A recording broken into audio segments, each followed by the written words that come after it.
ఎడ్ల సుధాకర్ అనే వ్యక్తి బీఆర్ఎస్ నాయకుడు బతుకమ్మకుంట భూమిని కబ్జా చేసి ప్రజలు ఈ రోజు 30 సంవత్సరాలకి ముందు ఇక్కడ మహిళలందరూ కూడా పండుగకు బతుకమ్మని ఇక్కడ ఆడుకుంటా ఆనందంగా గడిపేవారు.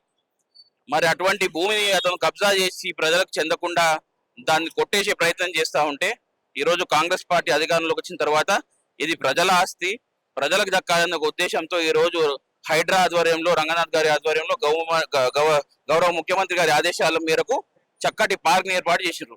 పార్క్ ఏర్పాటు చేసినప్పటి నుంచి కూడా వేల సంఖ్యలో మహిళలు, పెద్దలు, వృద్ధులు అందరు కలిసి కూడా ఇక్కడ ఆరోగ్యాన్ని కాపాడుకుంటూ ఆహ్లాదకరమైనటువంటి వాతావరణాన్ని ఎంజాయ్ చేసుకుంటూ చాలా చక్కగా అంబర్పేట ప్రాంతానికి ఇది ఒక మంచి గుర్తింపులాగా ఏర్పాటు చేసిండ్రు. కానీ కోర్టుకు పోయి ఇది ఈ కేసు కోర్టు పరిధిలో ఉన్నప్పుడు బతుకమ్మకుంట పేరు ఎట్లా పెట్టుకుంటారు అని చెప్పేసి ఆ పేరును తొలగించారని చెప్పేసి ఆర్డర్ తీసుకురావడం జరిగింది.